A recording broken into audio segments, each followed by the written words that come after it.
প্রবাসে আসার কথা শোনা মাত্রই যে আপনি টাকা ছাড়া অন্য কোনো বিষয় চিন্তা করছেন, এটা আপনি বুকে হাত দিয়ে বলতে পারবেন না।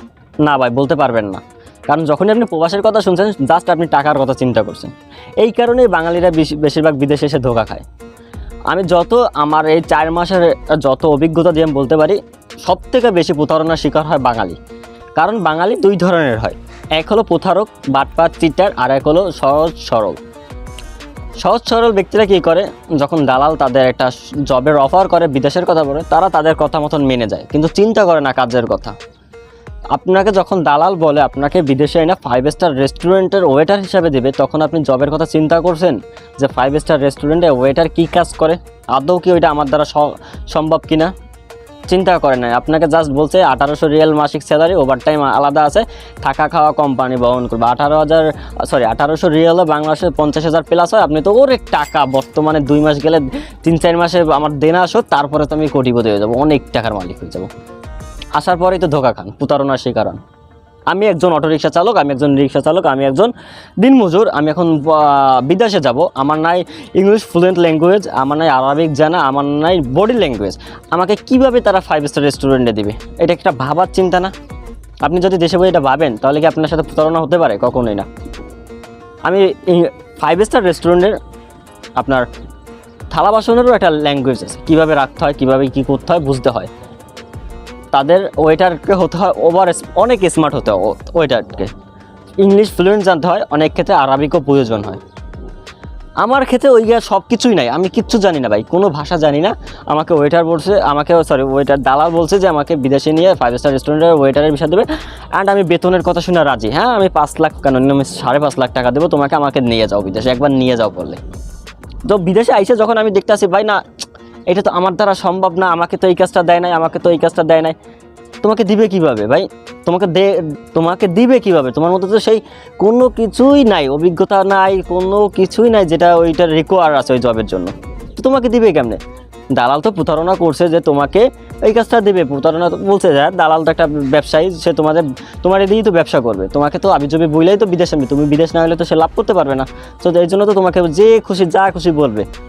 কিন্তু তুমি যদি দেশে বসে চিন্তা করতে যে আমাকে এই ওয়েটারের কাজ দেবে, ঠিক আছে মানলাম ওয়েটারের কাজ দেবে, কিন্তু আমি তো ওয়েটারের কিছুই জানি না, আমাকে কী দেবে? এটা কি বাংলাদেশ যে মামা খালু চাচা হইলেই চলবে? এইখানে তো কাজের অভিজ্ঞতা লাগে, কাজ লাগে। এখানে তুমি যেই হও, তুমি যে নন্দকুশ হও, তো রাজার ছেলে হও, তোমার এইখানে কাজের প্রয়োজন। তোমার চেহারা যা হোক কিছু যায় আসে না, এখানে তোমার কাজ করে খেতে হবে। আমি কাজটাই পারি না, তো আমার এই কাজটা কী দিবে দালালে? চিন্তা করেন না?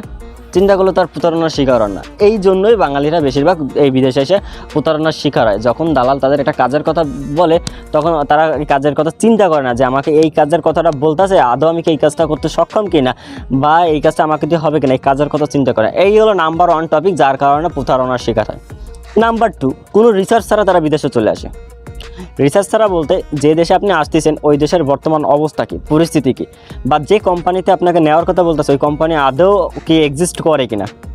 দেখা গেল একটা কোম্পানির নাম কথা বললো, কিন্তু ওই কোম্পানিটা এক্সিস্টই করে না, জাস্ট তারা কোম্পানি খুললো, কিছু ভিসা সরকারের থেকে নিয়ে আপনাকে আনলো।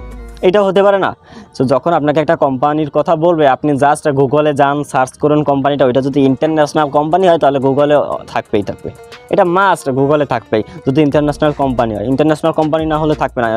যে ইন্টারন্যাশনাল না, শুধু যদি এখানে একটা রেস্টুরেন্টও থাকে, সব থাকবে। আপনি বাংলাদেশের ছোট্টখাটো একটা ছোট্ট এলাকার ছোট্ট রেস্টুরেন্টের সার্চ দেন, ওইটা যদি ম্যাপে দেওয়া থাকে তো ওইটা আপনি গুগলে পেয়ে যাবেন। সো ওইটা যদি থাকে, ওইটার ম্যানেজার কে, ওইটার স্টাফগুলো কি, ওইটার সার্ভিস কি, আপনি যদি দেখতে পারেন, সো দালাল আপনাকে কী বলতেছে এর সাথে যদি মিল থাকে, বা ওই কোম্পানির ম্যানেজারই কি আপনাকে হায়ার করতেছে না, এই আপনি জানতে পারতেছেন। আর আপনি যদি রিসার্চ ছাড়াই চলে আসেন, যে আমি একটা দেশে যাচ্ছি, ওই দেশের কোনো রিসার্চ জানলাম না, পরিস্থিতি জানলাম না, কীভাবে এখন ওই দেশে সার্ভাইভ করতেছে কীভাবে, কিছু জানলাম না, বা যে কোম্পানিতে যাচ্ছি সেই কোম্পানি সম্পর্কে কোনো ধারণা নাই, তো আপনার তো প্রতারণার শিকার হতেই হবে, বাধ্য হবেন আপনি। আর এই প্রতারণা করে কিন্তু বেশিরভাগ বাঙালি ছাড়া, আমি এই যে আমার 4 মাসের এক্সপিরিয়েন্সের কথা যদি বলি, তো এই যত প্রতারক দেখেছি এই কাতার শহরে, সকল কিছু বাঙালি, অন্য কোনো দেশের লোক না। সুদান আছে, নেপাল আছে, ফিলিস্তিন আছে, ফিলিপাইন আছে, ইন্ডিয়ান আছে, পাকিস্তানি আছে, কোনো দেশের লোক এতটা বাটপারি দেখি নাই আমি, যতটা দেখছি বাঙালিদের মধ্যে।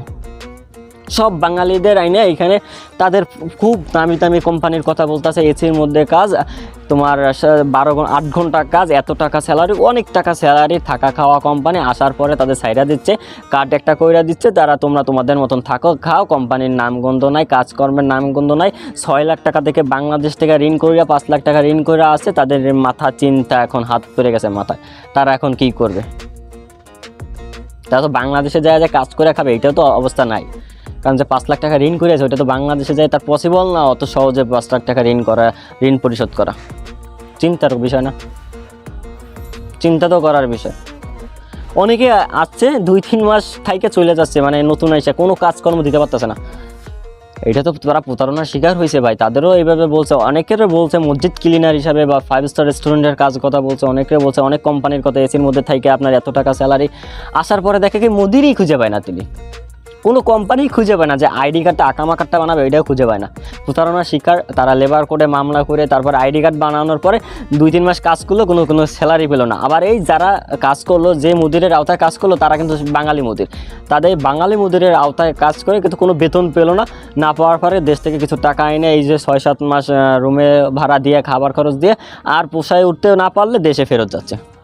এখন যে তাদের 6-7 লাখ টাকা ঋণ, তাদের একটা পরিবার বা যে টাকা আমি এইখানে খরচ করছে, এই টাকাটা কীভাবে উঠাবে দেশে যে, এটা একটা চিন্তার বিষয় ভাই। তাই আপনি বিদেশ আসার আগে একটু রিসার্চ করুন, একটু চিন্তা করুন যে আমি এই কাজটার জন্য অ্যাভেলেবল কিনা, এই কাজটা আমার দিয়ে সক্ষম কিনা, বা এই কোম্পানিটা আদৌ সঠিক কোম্পানি কিনা, না আমাকে নিয়ে ছেড়ে দিবে, এটা ফ্রি করে দেবে। এইটার যদি চিন্তা করুন তাহলে আপনাকে দালাল সহজে ঠকাতে পারবেন না, বা আপনি প্রতারণার শিকার হবেন না, বা দালালের সাথে আপনি একটা লিগাল কন্ট্যাক্টে যেতে পারেন বিদেশে আসার আগে। সো এইটা ছিল সম্পূর্ণ ভিডিও। আশা করি ভিডিওটা ভালো লাগছে, লাইক করবেন আর শেয়ার করতে ভুলবেন না, অন্যকে জানাতে ভুলবেন না যে তারা বিদেশ আসার আগে কী কী করতে পারে। Tata, take care, have a nice day, goodbye, আল্লাহ হাফেজ, বুম।